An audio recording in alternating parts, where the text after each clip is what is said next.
If you're struggling to look for a job right now, specifically in business or marketing, you're not alone. The market's changing, but no one's really talking about why. Well, beyond AI. What I've seen is that new graduates are now competing with seasoned professionals who used to be managers or that middle management element are now taking a step back in their career, and full-time solopreneurs are actually on the climb. So while unemployment looks pretty low on paper, what no one seems to be talking about is underemployment.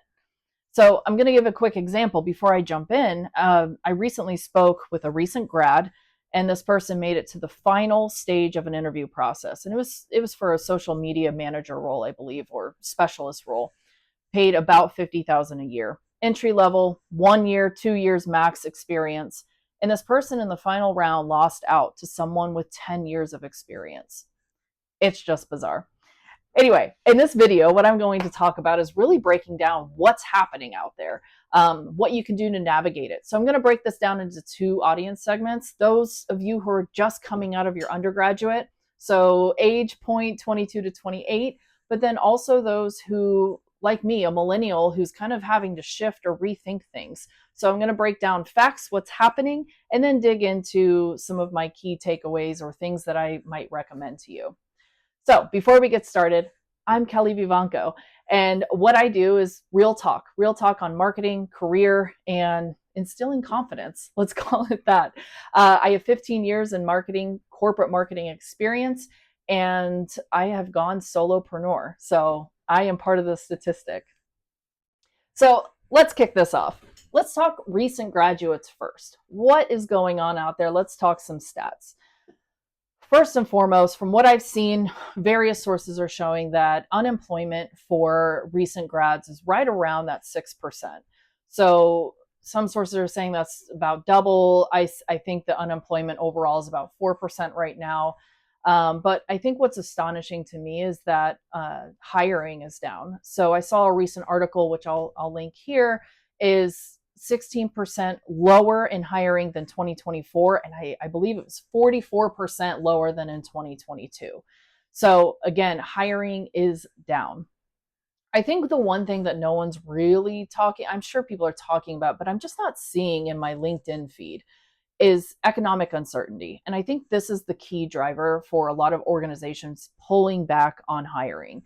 So really from trade to inflation, really there's that slowing growth right now. And I think everyone's just kind of pausing to see what happens. So from that economic uncertainty, there's also AI and automation. So that is true. AI and automation's happening. I think a lot of organizations are stopping to see, okay, what can we automate? And there's maybe some of that is actually reducing demand for entry-level work.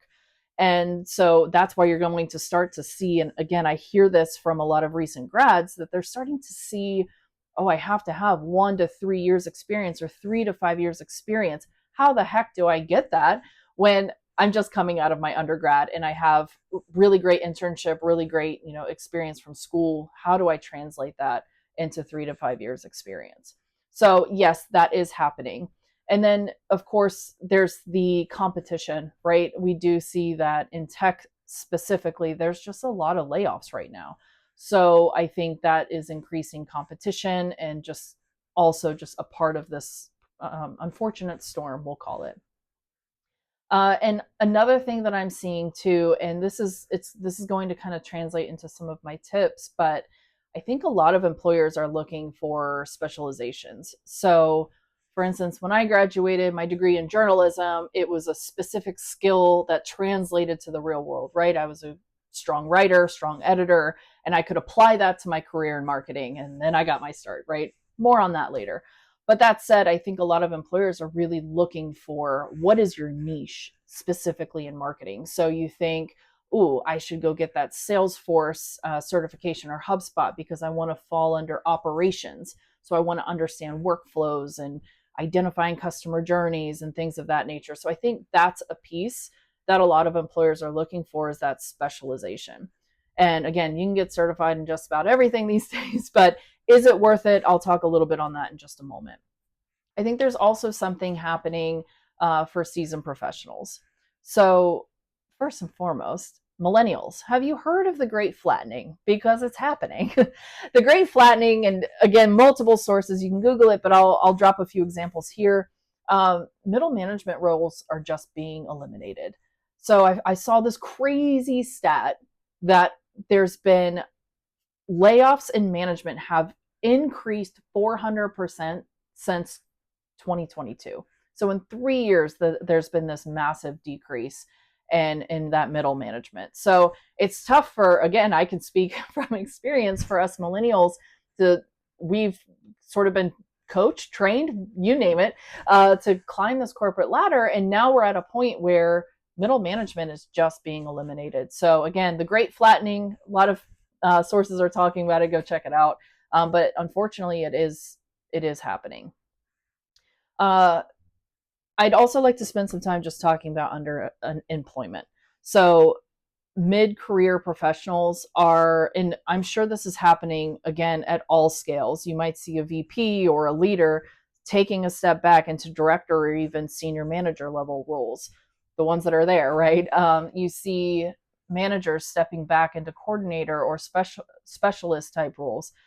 I've seen it time and time again. So again, there's this underemployment issue where we're not talking about, yeah, unemployment, people are earning money, but they're having to take this step back in their career right now.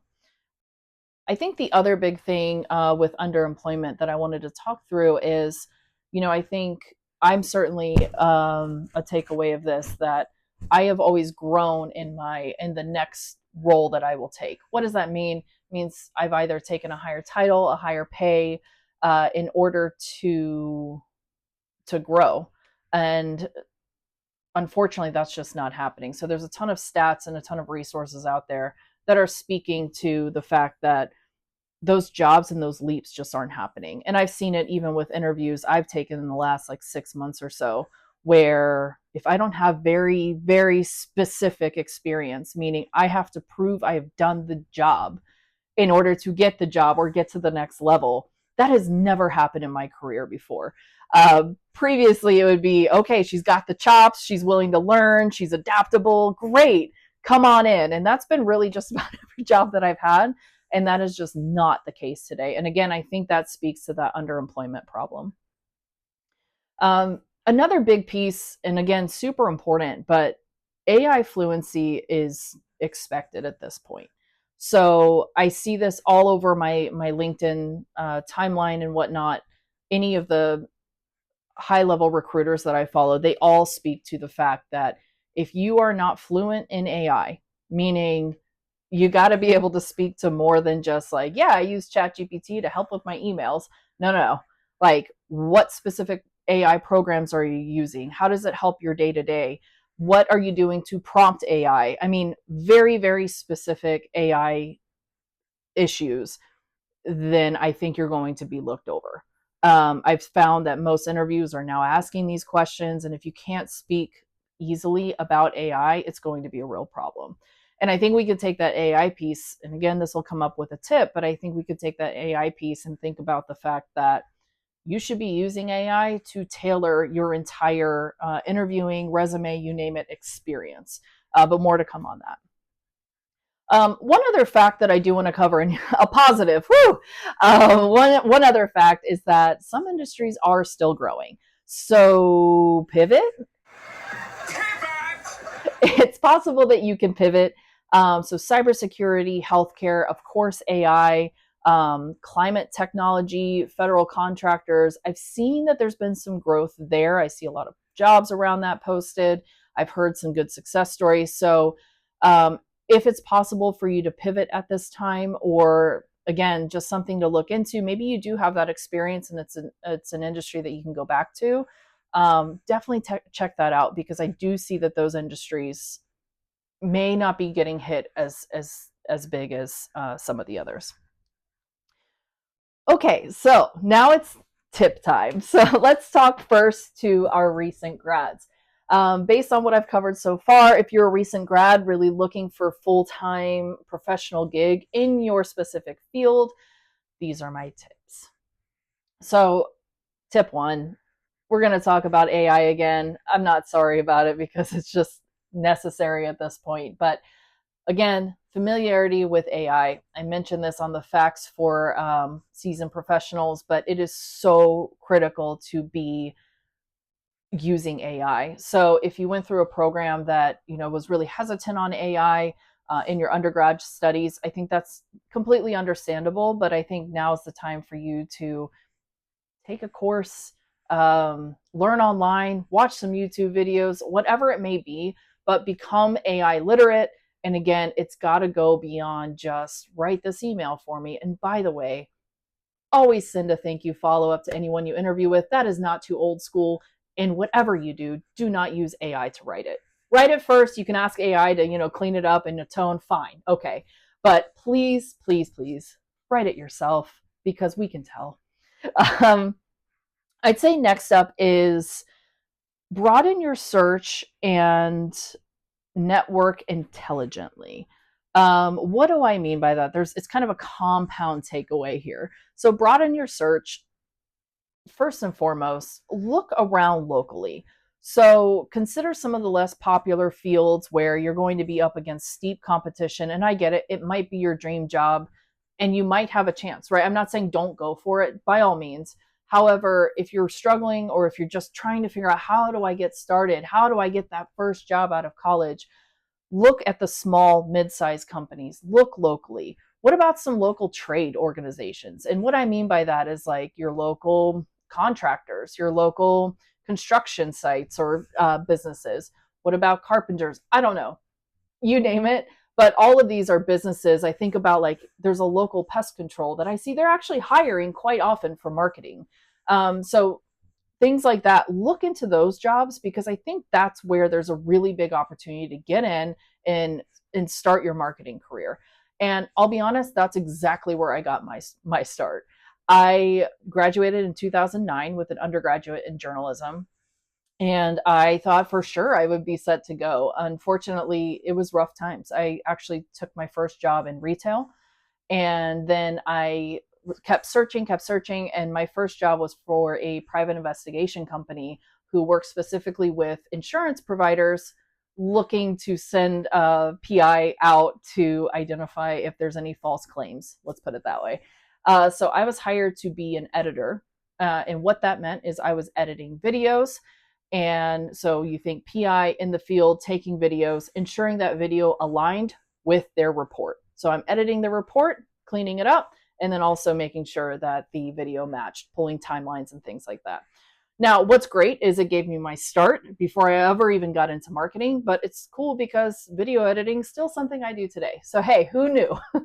But the other thing is, I worked in that role for a little less than a year before a job in marketing communications popped up. It was really the first of its kind.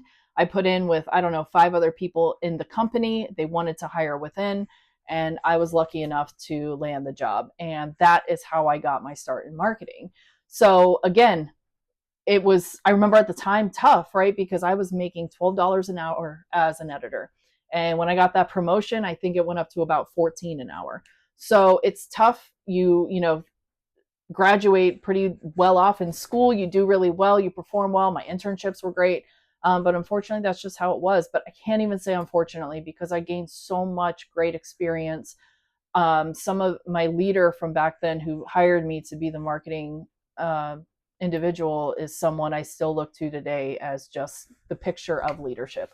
So again, all great things that I took away from it. So that is my perspective for you, is to take that and look locally to really get your start. But also if you do want to try and do that kind of online presence, or if you're in a big city, you name it, look for the smaller mid-sized companies. That's definitely something you can try as well. And I mentioned network smart. This is also equally important. Lean on your network. If you don't have one, start building one. Get a LinkedIn, join like Discord, join Reddit, threads, Slack groups, whatever you can to just start connecting with people that you want to connect with. And that's, past colleagues, it could be past professors, but anyone that you see, go to your favorite company, whatever it is you want to work in. But if it's tech or you see like, ooh, man, I've always admired this company, message the CMO or message some people on the marketing team and just start talking to them and building a relationship. I think that can be the scariest thing, but you'd be surprised how many people are excited to at least just be connecting with others. And I'd say my only piece of advice there is don't be surprised if some people don't write back. And it's not you. It could just be that they are extremely busy or they have a huge following and may not even see it. But again, it does not hurt to follow and try and connect with people. That is how you're going to build your network. And that could also lead to getting an interview down the road. Next up is, I guess, a continuation, but gaining practical experience. So let's say none of this is working. No one locally is hiring, and your network, you just don't have much of a network yet. What can you do to build that practical experience? I'd say it's volunteering, it's freelance work. If you can still intern, possibly, but volunteering and freelance is where I would go next. What do I mean by that? Volunteering, can be tough because you're not earning any money typically, but go to a local shelter, animal shelter. You can go to your local YMCA or Goodwill, you name it, whatever organization, just to earn experience. Offer up your services and say, hey, I'm willing to do this in exchange for just using your logo on my portfolio, right? So that is somewhere you can start. The other option is go and build a freelance profile on a place like Upwork. So Upwork is fantastic in the sense that you could just get started today. You can bid on contracts. I will say I see a ton of marketing experiences on Upwork. Unfortunately, they do pay a little bit lower, but I think this would be a really good opportunity for you to get in and say, hey, recent grad here, here's some of the projects I produced. I'll do this for cheap just to get the experience. And again, get that agreement to use their logo and to use whatever it is that you produce, the metrics and outcomes and things like that in your own work. So that is my recommendation. Doesn't hurt to start off freelancing. That's another thing that I did when I was working retail right out of school. I did freelance for a newspaper where I wrote articles for all of like $50 if they even purchased them, which many of them they did not. I mentioned earlier also specialized skill. So I'd say take the time and really think about what, and you may not know yet, and that's totally fine. But if there's an avenue of, let's say, marketing that you really want to focus on, maybe it's life cycle marketing or customer journey mapping, or, I want to be the best email marketer and I want to understand all the data privacy laws and how to increase deliverability and things like that. Whatever it is, go and study that and become an expert as much as you can. I'm not saying you need to go back to school or go get certified. It may help, but just identify what that is and build your point of view around that. So that can be really helpful. And again, if there is something you can go get certified in for relatively cheap, it doesn't hurt. Especially if you see that jobs are starting to call for it, it can give you a little bit of that competitive edge. Final thought here, I do want to just mention that ATS, that applicant tracking system, still very much alive today. So AI has helped in many ways. It has not necessarily made us smarter in the way in which we, how do we say it, just skim through resumes and portfolios. So I'd say that these systems are still in place many times. So it is so important when building your resume or your job application for a job that you really want to make sure you're just matching keywords and matching everything that you can so that you can stand out in the system. And again, if you can network with people who work for that organization, reach out to them, get their contact, and just have those conversations behind the scenes, even better. Now, again, not always going to work. I've seen what I think oftentimes when someone is hiring for a role, it's going to be very difficult to get in touch with them on LinkedIn until that position closes. But it doesn't mean there's not others. If you see someone like, this person's a second connection, second level, let me see who I'm connected with. Great. Hey, can you introduce me to this person? It doesn't hurt. Again, the worst that's going to happen is they ignore you, which not fun, but it's fine. At least you tried. Okay. Tips for established professionals. Let's jump in here. So first and foremost, and I think this works for everybody, stop applying for everything. Like, just stop. You need a point of view. What is it you're an expert in? Build your applications around what you are an expert in. And when I say build a point of view, that can mean on LinkedIn. It can mean within your applications. just have that point of view. So let me take a step back. My recommendation is, especially if you're looking for a job, or whether you were let go, or if you are still within a job and you're looking, take however long you need, but even just a day to sit back and think, okay, what is next? What exactly do I want? Think through that and then build your resume and your plan of action around that. So from there, I would really only apply to the jobs that fall within that niche. And what I mean is that's just the result of what's happening today. I talked earlier about, like, it's not the time to go and get your next huge promotion, your next huge pay increase. That's really been my experience, and a lot of my colleagues as well, is you're proving what you've done in the past. So think about what you're an expert in and apply for those jobs.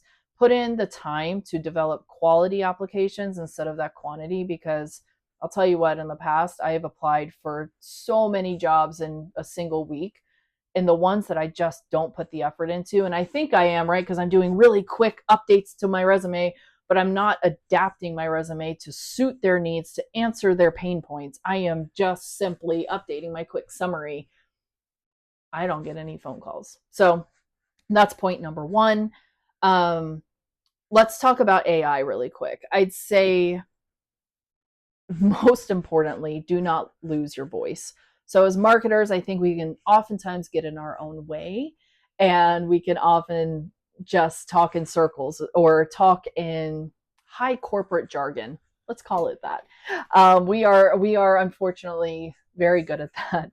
So stop doing that. But also, when you use AI to write anything, AI is going to do that for you. It's going to add in the fluff words and the jargon and all of that.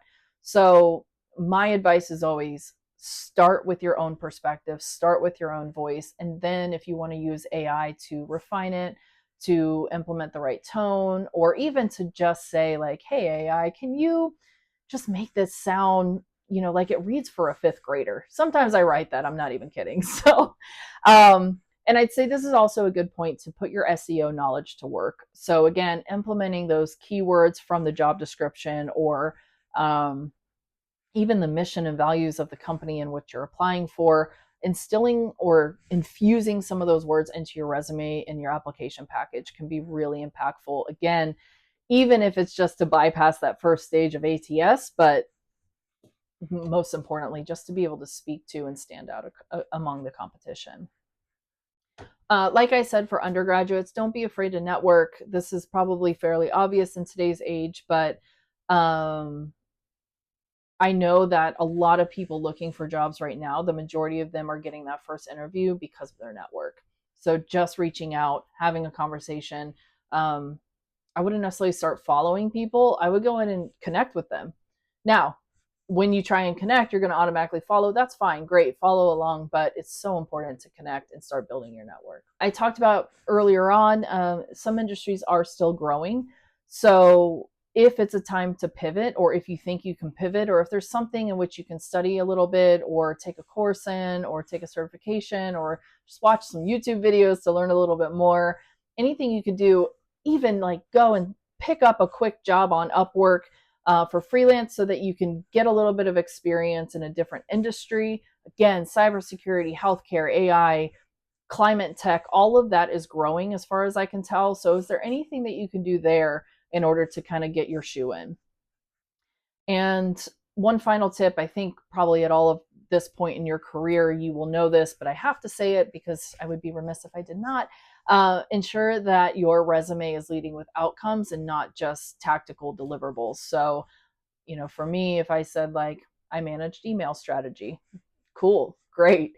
Did you actually get results, right? So think about, like, I increased email deliverability from 90% to 98% by doing X, whatever. I increased email engagement click-through rates by 50%, whatever it is. And again, make sure it's honest, but outcomes are going to far outweigh just the tactical, check. All of that said, I do hope that this was helpful.